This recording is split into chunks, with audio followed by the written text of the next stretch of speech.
Shalom, all praises to Yahweh, Bashem Yahweh Shai, Bashem Kakadash, the ones to the apostles.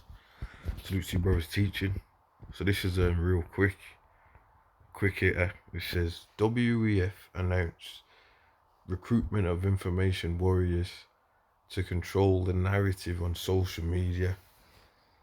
It says it's fact checked. Now this actually goes to a podcast, and it's going to quote the podcast of what was said. Because sometimes they throw around a lot of stuff, but things that people just put things together that wasn't actually said. But this is from a podcast. I haven't listened to the podcast, but it's got a link to it.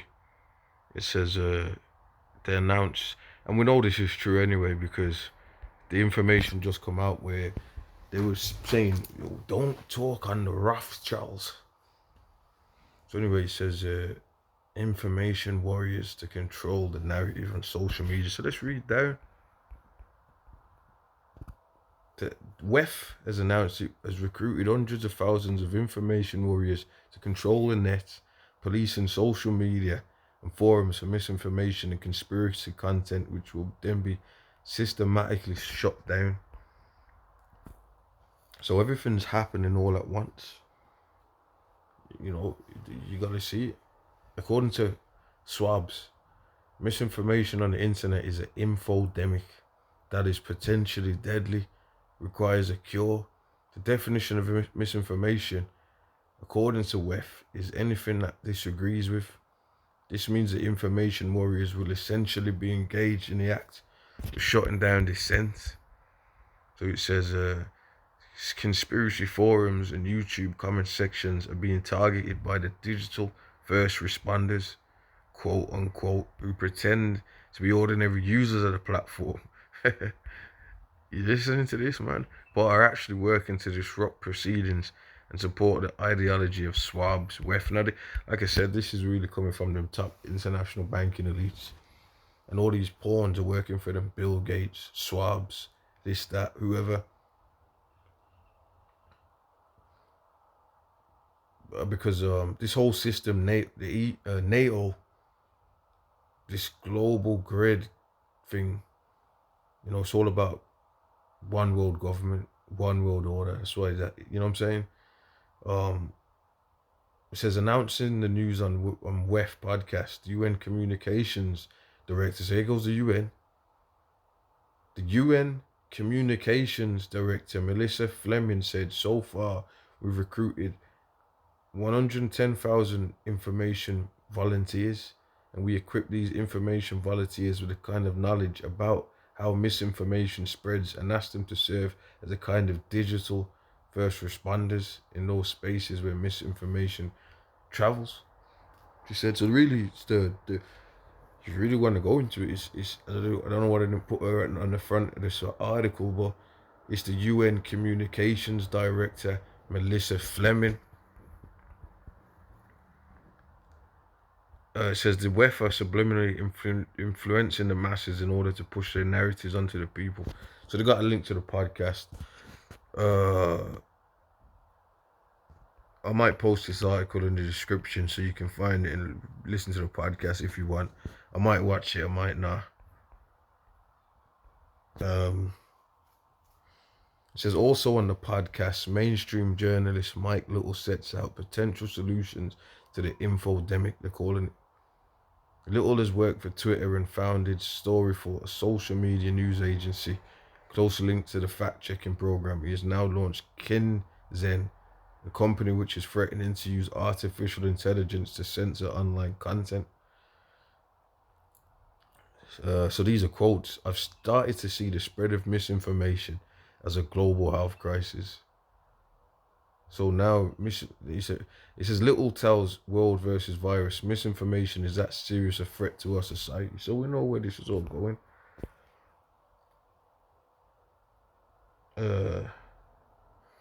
Misinformation is happening with our friends and families. So we have to find strategies to, first of all, recognize, and secondly, as active citizens, just like we wear masks to protect ourselves, we need to be the good citizen the active vector fighting back. So there you have it, man. I'm not gonna read no more of this before I finish there. Anyway, what I'm gonna do here. What I'm gonna do. So the UN, the United Nations, is nothing but you got the World Health Organization, you got the United Nations, you got the Council on Foreign Relations, New World Order conglomerates, New World Order companies that when you go into it, you had every world war set up a union. You know, it set up you had the League of Nations. I think that come out of World War One or World War Two. Then you had NATO, which was the Club of Rome, and all these things. These things were set up when you had them wars. So wars are all war. They say the wars are bankers' wars, but really they're the Lord's wars, man. Because no, they are. They're 100% the Most High. Yahweh Basham Yahweh Shai, man. Because he said, "I have blown the smith and the coal." The Lord did it. The missiles. Let me get that, and then I'm gonna get a scripture on the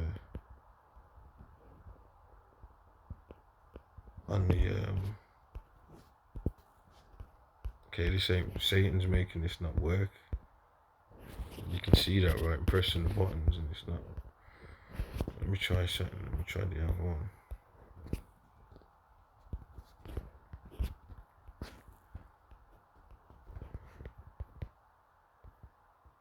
This is Isaiah 54:16. I'm gonna get another scripture where it says, "This is the Lord said, Behold, I have created the smith that bloweth the coals in the fire, and that bringeth forth an instrument for his work. I have created the waster to destroy." The waster to destroy is not a bow and arrow, man. He's talking about the missiles, the weapons of mass destruction, these great nuclear destructive weapons. Who said he created it? The Lord. Oh yeah, the science. The Lord. All this, everything you can think of comes from the Most High. The technology, man's thought processes, and he gives this stuff to men. He gives knowledge to men through the angels. He sends it down, puts it in your brain. All types of different ways, man. But the point is the Lord owns the missiles. That's a whole other point. That's a whole other topic. Because here it is. The scripture says, "Man worship the creature more than the Most High," really, because like they say, there has to be a grand architect for why your ass is walking and breathing. You didn't create yourself, so you was obviously created. You was created by the Most High power. So that smith that bloweth the coals in the fires, them nukes, and the scriptures talks about them being shot from one end of the earth to the other. You can't shoot a bow and arrow from one end of the earth to the other. The only thing that can do that is a nuclear missile. So the last world war that's going to take place is going to destroy the beast system, NATO and all of that. It's going down, man. Well, let me get this scripture anyway, but to stick to the topic here.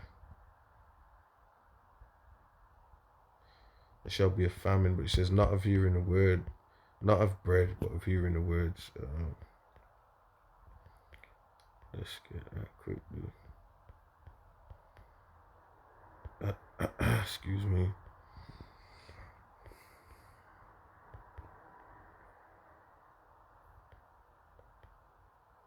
Now I usually know where it is, but I'm just trying to remind myself. Give me a second. Now famine comes up 84 times, so you know there's going to be famines.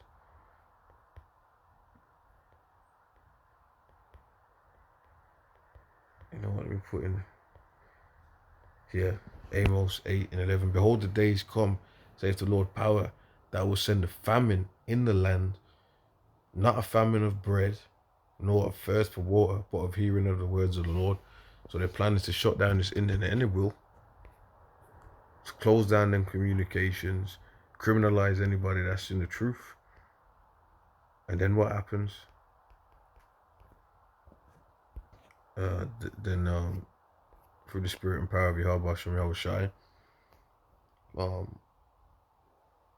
then you're gonna have to, well, you're basically coming into this Jacob's trouble, the time of trouble. It's in 2nd Ezra 16. It's in a couple of scriptures, man. People have got a problem with Jacob's trouble. What 2nd Ezra 16 talks about the trouble as well. So what the hell are you talking about? There's gonna be no trouble. Jacob's trouble when it tells you in 2nd Ezra 16 as well. So some of you are just fucking out your heads, man. All right. The days of trouble are at hand. That's what it says. So what the fuck? You know what? I'm not gonna get upset. What I'm gonna do here anyway is there is, we ain't gonna be on YouTube forever, are we? They're talking about blackouts happening in Britain, in England, and in the UK.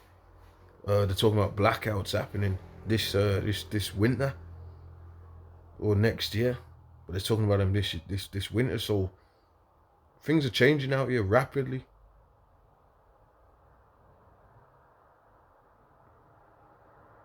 So there you go. With that, I'm gonna say shalom.